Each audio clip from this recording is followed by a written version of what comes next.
बचेगा नहीं। दोबारा प्रधानमंत्री भवन के सामने और अंदर घुस के ही करेंगे, अगर वो समझ जाए तो ठीक है। बेचते बेचते देश को बेच दिया इन्होंने, पूरे के पूरे देश को। मंदिर बनाने से कुछ नहीं, कटोरा लेके भीख मांग लो। कुछ एक विशेष जात को फायदा है, बाकी किसको फायदा मिला? ये माफी भी मांगेगा और रेजिमेंट भी देगा। नमस्कार दोस्तों, मैं कोमल लौराई में मौजूद हूँ दिल्ली के जंतर मंतर पर। हमारे साथ हैं तेज बहादुर यादव जी, जो कि अहिर रेजिमेंट के हक के लिए यहाँ पर मौजूद हैं। अभी तो सेना को भी चौकीदार बना दिया ना। अभी आपने देखा क्या योजना आई है।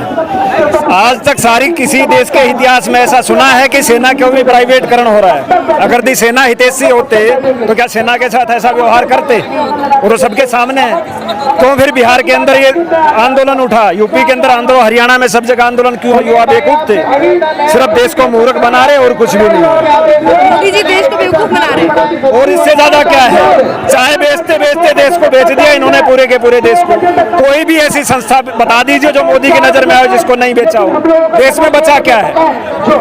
दो ही राज कर रहे हैं, अंबानी अडानी, और उसके दो मोदी। और सेना के कपड़े पहनकर आए थे प्रधानमंत्री, सेना को सम्मानित करते रहते हैं, उनसे मिलने जाते हैं, सैनिकों के बीच बैठते हैं, उनसे बात करते हैं। देखिए, पहली बात तो ये कि सेना के नियम के अनुसार मोदी जी को सेना के कपड़े पहनने का अधिकार नहीं है। इसी से पता लगता है कि वो सेना का अपमान है। और सेना की जो बात कर रहे हो, सेना के लोग तिरंगे के नीचे कसम खाते हैं और इन्होंने नागपुर के झंडे के नीचे कसम खाई थी। तो ये सेना का क्या सम्मान करेगा? सेना तो अपने आप सम्मानित है, ये क्या करेगी? ये तो वो है जिन्होंने घर घर तिरंगा फहरा दिया। नहीं, तिरंगे के नियम क्या हैं? फिर बाद के अंदर अनाउंस क्यों करना पड़ा कि कृपया तिरंगों को उतार ले? आज तिरंगों की क्या कंडीशन है? घर घर तिरंगा कहने से राष्ट्रवाद नहीं आता। एक तरफ से नहीं, मंदिर बनाने से कुछ नहीं, कटोरा लेके भीख मांग लो। कुछ एक विशेष जात को फायदा है, बाकी किसको फायदा मिला? अब रोजगार दो, शिक्षा दो, हमें वो चाहिए वो दो। आज जो ये अहिर रेजिमेंट की मांग हो रही है, ये भी तो एक विशेष जात के लिए हो रही है ना सर? देखिए, ये जात की मांग अगर दी लगता है किसी को ये जात की मांग है, तो Jat regiment, Sikh regiment, Maratha regiment, उनको खत्म कर दो। हम बिल्कुल मांग नहीं करेंगे। अगर दी किसी को लगे कि ये जातिवादी है, तो जो जात के नाम पे रेजिमेंट बनी है उनको खत्म करवा दीजिए। अगर दी जात के नाम पे रेजिमेंट है तो हमें क्यों नहीं? जबकि हमारा सबसे बड़ा इतिहास रहा है, सबसे ज्यादा सेना मेडल जितने भी हो सब हमारे पास है, तो फिर हमारे साथ भेदभाव क्यों? आपकी क्या लगता है जो अभी आप काफी टाइम से इस चीज की मांग कर रहे हैं, लगता है पूरी होगी? देखिए, सरकार समय रहते मान ले बेहतर रहेगा। अब अहिरों में जागरूकता आ चुकी है। आप देख रहे हो जिस प्रकार का माहौल, जबकि 24 घंटे से लगातार बारिश है। जिस क्षेत्र से मैं आया हूँ 6-6, 7-7 घंटे का जाम लगा हुआ है, तब इतने लोग यहाँ पहुँचे हैं।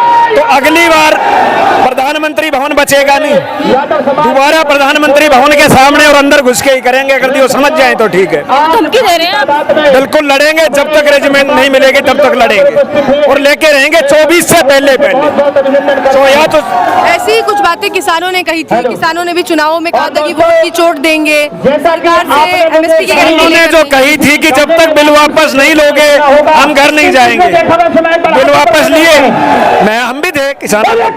यही रेजिमेंट का है, ये माफी भी मांगेगा और रेजिमेंट भी देगा। आप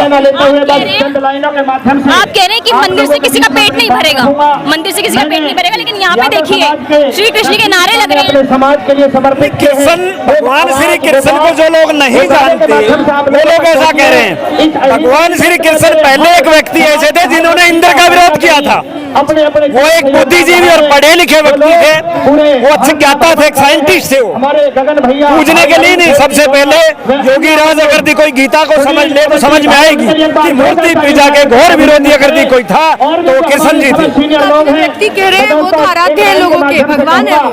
आराध्य अलग बात होती है, किसी को फॉलो करना। हम उनकी विचारधारा पे चलने वाले लोग हैं। मैं तो नहीं मानता कि उनकी मूर्ति लग के पूजा करना, नहीं, उनके विचारों पे चलो। गीता को पढ़ने से नहीं होगा, गीता को समझना पड़ेगा। अब वो किस परिवार से आए थे, उन्होंने कैसे संघर्ष किया, तो वो चीज हमें समझने की जरूरत है। गुजरात से आते हैं, गुजरात का हर इंसान एक दूसरे को जय श्री कृष्ण कह रहे हैं। अभी विचारधारा को मानता है। विचारधारा को मानने वाला है ऐसा तो नहीं है। गुजरात में बहुत बड़े बड़े मंदिर है, ऐसा तो कुछ नहीं है। गुजरात के बड़े बड़े व्यापारी हैं, तो हम भी चाहते हैं कि शिक्षा और रोजगार के ऊपर ध्यान दिया जाए और हमें रेजिमेंट दिया जाए। आपको लगता है कि बीजेपी की सरकार शिक्षा और रोजगार पर ध्यान नहीं दे रही? जितने थे वो तो छीन लिया, आज तक मिला किसको? किसी को मिला है तो कोई बताए। लड़ाई तो रोजगार की है। मैं हरियाणा से आता हूँ, सारे स्कूल बंद कर दिए गए और उसका बचे कुचे उसका निजीकरण कर रहे हैं। हरियाणा पहला स्टेट ऐसा है कि हरियाणा सरकार ने एक नियम लागू किया है, प्राइवेट स्कूल में अपने बच्चे को पढ़ाओगे आपको 500 रुपया अनुदान राशि मिलेगी, सरकारी में पढ़ाओगे तो 500 रुपया फीस देना पड़ेगा। तो इनकी मानसिकता क्या दर्शाती है? हमारे जो एक शिक्षा थे वो भी इसको छीनना चाह रहे हैं। सबके सामने है, हम आपके सामने सबको दिखाई दे रहा है कि देश की हालत क्या है। आए दिन आंकड़े प्रस्तुत हो रहे हैं, रोजगार है कहाँ, किसके पास? आप लोग भी तो उन आंकड़ों की बात नहीं कर रहे हैं, आप लोग तो आहिर रेजिमेंट की मांग कर रहे हैं, रोजगार की बात कर रहे हैं। आहिर रेजिमेंट रोजगार से जुड़ा मामला है। आहिर रेजिमेंट लोगों को समझना पड़ेगा, रोजगार से जुड़ा मामला है। अगर ये आहिर रेजिमेंट होती है तो सीधे सीधे 35,000 रोजगार एक साथ खुलेंगे और उसके बाद हर सालाना 3,500 रोजगार खुलेंगे। करोड़ रोजगार की बात कर रहे हैं मोदी जी, आप 35,000 रोजगार की बात कर रहे हैं। ये एक अकेले कौम की बात हो रही है। आहिर रेजिमेंट किसी भी कौम के नाम पे जब रेजिमेंट बनती है तो उसका जातिगत रिजर्वेशन होता है। जैसे जाट का है, सिख का है, महाराष्ट्र का है, औरों का है, ऐसे हमें भी मिलना चाहिए। मोदी जी तो यही बात तो मैं कह रही हूँ कि वो सबका साथ सबका विकास की बात करते हैं। सबका साथ विकास है कहाँ? एक का साथ सबका विनाश। मोदी जी का नारा है एक का साथ सबका विनाश, अडानी का साथ बाकी देश का विनाश। यही तो हो रहा है, इससे ज्यादा क्या हो रहा है? सेना के विषय में जो वो बेहतरीन काम कर रहे हैं, सेना की बेहतरी के लिए जो वो काम कर रहे हैं, आप बताओ ना क्या किया? अग्निपथ योजना बेहतरी नहीं है? अग्निपथ योजना 4 साल बाद पता लग जाएगा जब वो अग्निवीर आएंगे। फिर अग्निपथ आप मुझे एक बताइए, जब सारी ही संस्थाएं प्राइवेट कर रहे हो आप, सेना को भी 4 साल पे ले रहे हो, तो ये विधायक सांसद क्यों ले रहे हो आप?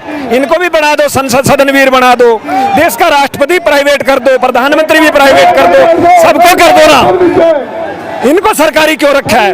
झुंझुना बजाने के लिए। कुछ तो अच्छा कर रही होगी बीजेपी, तभी तो जनता चुन रही है ना। आप अच्छा क्या कर रही है बताओ? जनता तभी तो चुन रही है सर। कौन चुन रहा है? जनता कहाँ चुन? हर राज्य में बीजेपी जीत रही है। निष्पक्ष चुनाव करा के देख सब लीजिए। चुनाव भी निष्पक्ष नहीं है। कहाँ है? सीबीआई ईडी मैं अपनी कह सकता हूँ। मुझे बनारस से लड़ने देता, मोदी को मैं बताता। आप मोदी के खिलाफ लड़ेंगे? मैंने बनारस से भरा था, मेरा पर्चा खारिज क्यों कराया? सारे तंत्र का दुरुपयोग करके पर्चा खारिज कराया। अगर तो हिम्मत ही तो एक मैं आम किसान का गरीब घर से बेटा था, उससे क्यों डर गया? हिम्मत थी तो लड़ता। अच्छा।